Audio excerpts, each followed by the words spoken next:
10 milyon. Isang malaking halaga na umano'y ibinayad para sa airtime ng Diskaya couple.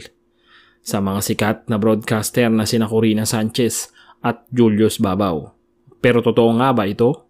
O isa lang itong aligasyon na walang matibay na ebidensya? Sa video na ito, babalikan natin ang buong kwento. Mula sa pagsikat ng Diskaya couple hanggang sa pagbato ng issue ni Mayor Vico Soto. Hanggang sa marinig ang pagtanggi nila Julius at Corina. At sa huli, ikaw na mismo ang magdesisyon. May bayad nga ba ang interview? Si Sara at si Curly Diskaya ay kilala ngayon bilang isang mga bagong pangalan sa social media at negosyante na may kwento ng rags to riches. Mula sa pagiging ordinaryong pamilya, unti-unti silang nakilala dahil sa kanilang mga negosyo, real estate investments at social media lifestyle content. Ngunit kasabay ng kanilang pagsikat, sumabay din ang mga mata ng publiko. Mailan na humanga sa kanilang kwento, pero may iba ring nagtanong, paano nga ba sila biglang yumaman? Nagsimula sila sa halos wala. Isang guro si Sara at si Curly naman ay maliit lang ang kita sa pagbebenta ng bubong.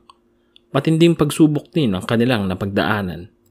Kasama na dito ang pagkasawi ng kapatid na lalaki ni Curly Diskaya dahil ni walang kusing na pambayad sa ospital. Fast forward tayo, noong 2003 itinatag nila ang St. Gerard Construction Corporation. Alinsunod ito sa pangalan ng kanilang isang anak. Ngayon, kabilang na ito sa mga piling ahente ng construction sa bansa na nakakuha ng quadruple A accreditation. Ngunit mainit ang pangalan nila matapos masangkot sa mga isyong konektado sa pagbaha sa Pasig dahil sinasabing may mga proyektong nakalink sa kanila at dito na nagsimula ang kanilang kontrobersya. Sa isang pahayag, binanggit ni Mayor Vico Soto na tila naglabas ng napakalaking halaga ang mag-asawang Diskaya para makapasok sa prime airtime.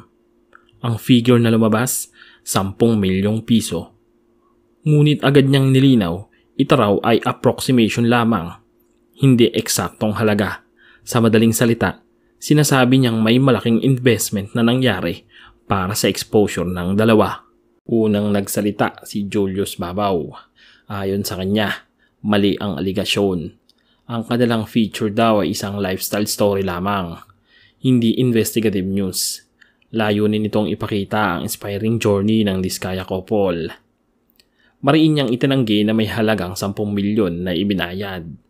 Ayon sa kanya, walang 10 milyon na involved. Para kay Julius, simpleng kwento lang ito ng tagumpay na nais nilang ibahagi sa kanilang audience. Hindi rin nagpaligoy-ligoy ang kampo ni Corina Sanchez. Para sa kanila, slanderous at posibleng umabot sa cyber libel ang aligasyon. Ayon sa kanilang pahayag, walang 10 milyon na ibinayad. Dagdag pa ng kampo nila, ang interview kay Sara at Curly Diskaya ay isinagawa pa noong huling bahagi ng 2024 bago pa man sumabog ang mga issue tungkol sa pagbaha at bago pa man pumasok si Sara sa politika. Sa madaling salita, ayon sa kanila, wala itong kinalaman sa politika o election agenda. Ngunit sa social media, hati ang opinyon ng publiko. May mga naniniwala na imposible raw para sa isang bagong yaman na basta makapasok sa mga prime shows ng libre. Ang airtime ay mahal at karaniwang para lamang sa mga kilalang personalidad. Ngunit marami rin nagsasabing unfair ang akusasyon kay Julius at Corina, lalo na't walang inalabas na konkretong ebidensya. Ang ilan pa nga'y nagsabi, kung may binayad, dapat may resibo. Dito papasok ang mas malalim na usapin, media ethics at politika. Normal na ba ngayon na ang lifestyle features ay nagiging backdoor campaign tools? O baka naman simpleng kwento nga lang talaga ito ng success story na nabahiran dahil sa timing?